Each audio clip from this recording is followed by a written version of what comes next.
রয়েছে। ভিডিওর এক পর্যায়ে সেই গল্প তুলে ধরব। যোগীর ভবনের মন্দিরগুলোতে হিন্দু সম্প্রদায়ের মানুষজন এখনো পূজা পার্বণ করে থাকেন। মন্দিরের সেবায়েতের দায়িত্বে একজন এখানে আছেন। চলুন ওনার কাছে স্থাপনাগুলোর খুঁটিনাটি বিষয় শুনে আসি।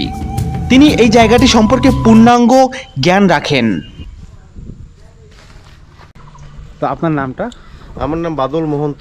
আপনি এখানেই হ্যাঁ, আমার দায়িত্বে আছেন কি? আমাকে সেবায়েতের দায়িত্বে আছে আচ্ছা আমি আচ্ছা আচ্ছা। বর্তমানে। তো আমরা তো এই প্রাচীন স্থাপনা সম্পর্কে পড়লাম, কিন্তু ওই চিত্র যে কর্মগুলা এখানে দেয়া আছে ইন্টারনেটে, কোনটা কোন মন্দির সেই সম্পর্কে কোনো ধারণা? এটা আমরা এক এক করে যাই। এটা কি কালী মন্দির? হ্যাঁ, এটা হচ্ছে কালী মন্দির। কালী মন্দিরের কি আমি শুনছি যে যে প্রতিমাগুলো ছিল সেগুলো নাকি সব পুরাতন ছিল, সেগুলো এখন নেই? এগুলো সব কোষ্ঠী পাথরের প্রতিমা ছিল, এখন একটাও নেই? না এখন সব কোষ্ঠী পাথরের নেই দাদা। ভিতরে এখন যা আছে সেটা কি? হ্যাঁ, এটা হচ্ছে সিমেন্ট দিয়ে ঢালাই দিয়েছে, এই দিক দিয়ে দেখা যায়। আচ্ছা, এটা সম্মুখে ফ্রন্ট সাইড। ও এটা হচ্ছে হ্যাঁ, সামনের দিকে, এটা না? সামনের দিকে। এই প্রতিমাটা আগের না, এটা তো না, এটা আগে না, এটা আমরা সিমেন্ট আর বালু দিয়ে ঢালাই দেওয়া প্রতিমা। আর এর আগে এখানে কোষ্ঠী পাথরের প্রতিমা ছিল। ওগুলো কি হয়েছে? এগুলা দুর্বৃত্তরা অনেক আগেই তুলে নিয়ে গেছে। এই এর আগে চূড়া ছিল, চূড়াতেও অনেক মূল্যবান একটা ছিল বস্তু ছিল, সেটাও ভেঙে নিয়ে গেছে। আচ্ছা, বিভাগ থেকে আমাদের একটা আশ্বস্ত করছে এগুলা এই বছরই কাজ শুরু হবে। ওই মন্দিরটা একটু দেখাইতেন আমাদের। ওটা কি মন্দির? এটা কি মন্দির বললে? এটা সর্বমঙ্গলা। সর্বমঙ্গলা মন্দির। এখানেও কি পুরাতন ওই? হ্যাঁ, পুরাতন সব। এখানে অনেক পুরাতন মূর্তি ছিল, কোষ্ঠী পাথরের মূর্তি ছিল। সেগুলো কি উদ্ধার করা যায়নি আর? ওইগুলো উদ্ধার করা যায়নি, ওইগুলো অনেক আগেই নিয়ে গেছে। আচ্ছা আচ্ছা। ওইখানে এখন শিল্পটা ছিল কোষ্ঠী যে পাথরের। এটাই কি সম্মুখ ভাগ নাকি? হ্যাঁ হ্যাঁ হ্যাঁ, এটা একটা ভিতরেও সর্বমঙ্গলার আর কি এটা কি একটা প্রতিমা? হ্যাঁ হ্যাঁ। আচ্ছা আচ্ছা। আর এই কারুকার্যগুলো তো সেই বলা যায় যে 1100 বছর আগের নাকি? অনেক আগে, সব আগের। অনেক আগে। এখানে কি কোনো মন্দির? এগুলা বেহুলা লক্ষ্মী, এই মন্দিরটা বেহুলা লক্ষ্মীদের স্মৃতি বিজড়িত। হ্যাঁ, বেহুলা লক্ষিন্দরের ব্যাপারটাতে যাচ্ছি, আগে মন্দিরটা সব দেখি নেই আর কি। আচ্ছা আচ্ছা। তো এই যে যে এখানে অনেকগুলো কারুকার্য নাকি এখান থেকে নিয়ে গিয়ে জাদুঘরে সংরক্ষণ করা আছে। হ্যাঁ, জাদুঘরে বগুড়া জাদুঘরে আছে।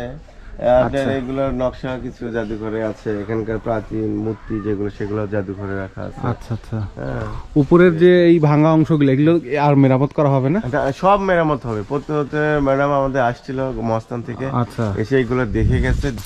এর ভিতরের যে আপনার কারুকার্য, এগুলো তো এখনো পুরাতনটাই আছে নাকি? কারুকার্য মানে এটা একেবারে ভেঙে যেতে ধরছিল। হ্যাঁ, মানে বাইরের যে দেয়ালগুলো দেখতেছি এগুলো নতুন ইটের গাঁথনি। আচ্ছা। হ্যাঁ, এগুলা আর ওই কর্নার গুলো ভেঙে একবারে বিছে যেতে মানে ইয়ে হতে শুরু করছিল, তখন এইগুলো আবার স্থানীয় লোকজনের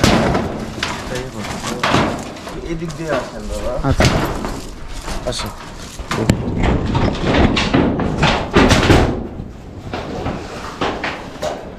তো ভিউয়ার্স, অনেক কষ্ট করে ঢুকতে হলো ভিতরে। এই যে দেখেন, এটি হচ্ছে দুর্গা মন্দির। হ্যাঁ হ্যাঁ, এই যে ভিতরে। এটা দুর্গা মন্দির, এবং দুর্গা মন্দিরের বাইরে থেকে যে গাঁথনিগুলো আমরা দেখি সেগুলো হচ্ছে এখনকার যুগের যে ইটগুলো, সেই ইটগুলো। কিন্তু এই যে ভিতরে আসার পর এই যে সুরকি ইটগুলো দেখেন, একেবারে সুরকি ইটের গাঁথনিগুলো এখনো দেখা যায়, এবং এর ভিতরের কিছুটা যে কাঠামো সেটা প্রাচীন যুগের। আচ্ছা, এই যে দেখ, খুব সুন্দর এগুলো। হ্যাঁ, এখানেও তো পুরাতন কোনো প্রতিমা নাই এখন। হ্যাঁ, না পুরাতন প্রতিমা নেই। আচ্ছা, এগুলো সব এখনকার যুগের। হ্যাঁ হ্যাঁ হ্যাঁ। আচ্ছা, এই যে কারুকার্যগুলো দেখেন ভিতরের, এখানে এইগুলো কি দরজার মতো করে আর কি কাঠামো তৈরি করে রাখছে। এগুলো তো ছিল আগেকার প্রতিমার ছিল, তো সেগুলো তুলে নিয়ে গেছে। আচ্ছা, সুন্দর। মানে এখানে প্রতিমা রাখা থাকতো নাকি এই দুইটা জায়গায়? হ্যাঁ হ্যাঁ হ্যাঁ, আচ্ছা। প্রতিমা। উপরেও তো মনে হয় সিমেন্টের ইটেরই, হ্যাঁ, ছাদ ছিল, ইটেরই ছাদ ছিল। মানে এটা হচ্ছে শিব মন্দির, তাই না? শিব মন্দির। এটা পরে সংস্কার করা।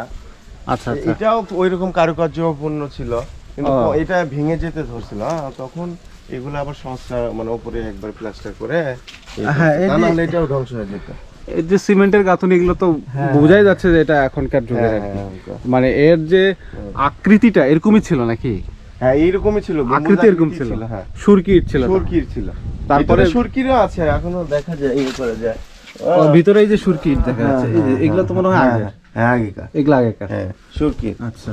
আর এটা পরে হচ্ছে এগুলো ই করছে। এই প্রতিমাটাও তো মনে হয় হ্যাঁ হ্যাঁ এটাও এখনকারই। এখনকার। আর এখানে শিবলিঙ্গ ছিল কোষ্ঠী পাথরের, আচ্ছা আচ্ছা। কোটি শিবলিঙ্গ ছিল, তার মধ্যে একটা শিবলিঙ্গ ছিল খুবই জাগ্রত, সেখানেই পূজা হতো, কিন্তু এগুলা দুর্বৃত্তরা রাতে রাতে তুলে নিয়ে গেছে। এই দরজাটা তো মনে হচ্ছে হ্যাঁ হ্যাঁ অনেক আগেকার এগুলো, এটা উপরে আছে। এটা উপর আছে। হ্যাঁ, এই যে এটা এমন অবস্থা ছিল, এই যে দেখেন এখানে দরজা ছিল, হ্যাঁ অনেক শালকাঠের দরজা ছিল আচ্ছা, এখানে আচ্ছা, লাগিয়ে দেওয়া। আর সেগুলো এখানে পুরানো। এই প্রাচীরগুলো পুরাতন। এই প্রাচীরগুলো তো দেখেই মনে হচ্ছে পুরাতন। তখনকার যে ইটগুলো ছিল সবগুলো ইটের আকৃতি আর কি, হ্যাঁ, সব সুরকি ইট। তো ভিউয়ার্স, আমরা এখন যাচ্ছি বেহুলা লক্ষিন্দরের যে কানজ কূপ, মানে সেই ঐতিহাসিক কূপটির দিকে। বগুড়া সদর থানার অন্তর্গত গোকুল গ্রামে বেহুলার বাসর ঘরটি অবস্থিত। এটিকে গোকুল মেদ বলা হয়ে থাকে। জনপ্রিয় লোককথা অনুযায়ী বেহুলার স্বামী লক্ষিন্দরকে এখানেই সর্প দংশন করেছিল। তার পরের ঘটনা আমরা এখানকার মন্দিরের যে সেবায়েত আছে তার কাছ থেকে শুনবো।